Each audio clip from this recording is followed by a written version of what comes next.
funding. After a decade with the organization, Richards' last day as president was yesterday. So joining us now is Cecile Richards. She is the author of the new book, Make Trouble, Standing Up, Speaking Out, and Finding the Courage to Lead. Cecile, great to see you. Yeah, good to see you too. So how does it feel? This is your first day, not as president of Planned Parenthood. What's it like, and why did you leave now? Well, this is a perfect way to start my first day, so thanks for having me. And, you know, I'd been at the job for 12 years, and we've grown. I think we're stronger than we've ever been. We obviously, this last year, managed to beat back this administration's efforts to defund Planned Parenthood or block women from coming to us. And so I felt like it was time for me to, step aside. But I will continue to be a big supporter and advocate for women and women's rights. But I mean, when you say that you beat back this administration's plan to defund, is that over? I mean, are you breathing a sigh of relief, or is this an ever-going battle? Oh, it's an ongoing battle, and I think particularly this administration has really, had women and women's rights and women's health care sort of in their sights. But I feel like the organization is well positioned. And again, I'll continue to fight to make sure that every woman in this country has access to affordable health care that Planned Parenthood provides. In the book, you describe what you say was a surreal experience and meeting that you had right after President Trump won with Ivanka Trump and her husband, Jared Kushner. Right. Where you went to talk to them about what Planned Parenthood does, and tell us about what their response was and what that exchange was like. Well, Ivanka had reached out and wanted to talk about Planned Parenthood. And of course, I thought I'll go anywhere to talk to anyone about the important work we do. But it turned out really that at least what Jared Kushner proposed was that if Planned Parenthood would discontinue providing access to safe and legal abortion in the country, then he would talk to Paul Ryan about securing our funding. And I said, well, I'm not here to make a political deal, and we're never going to trade away the rights of women in this country for money.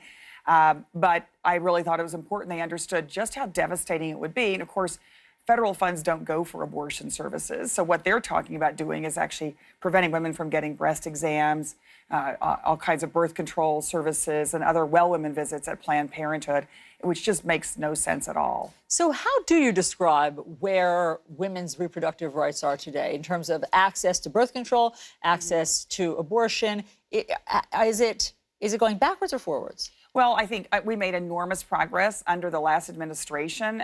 In fact, one of the most important, campaigns that we led at Planned Parenthood was to get birth control covered for all women in this country. And it's amazing, under Obamacare, now all insurance plans have to cover all kinds of birth control at no copay.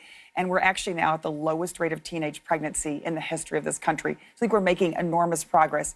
Unfortunately, at the state level, more and more, I think it depends on the legislature, but they're taking political aim at women's health, women's access to basic health care. And one of the things that's really worrisome about this administration is they're now trying to roll back that birth control access. Although my sense from women around the country is they're not going to let that happen. As you know, this past weekend was the White House Correspondents' Dinner. Yes, missed that. But there was a comedian who caused a bit of controversy, and she made one particularly controversial joke. It was about abortion, so let me play that for you. Mike Pence is also very anti-choice. He thinks abortion is murder, which, first of all, don't knock it till you try it. And when you do try it, really knock it. You got to get that baby out of there.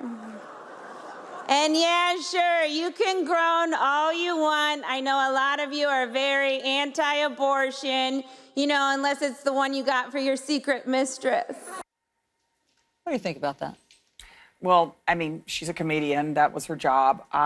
This isn't a topic that I make jokes about because, of course, I see what women face in this country just to access this care and how much stigma and shame there already is in America.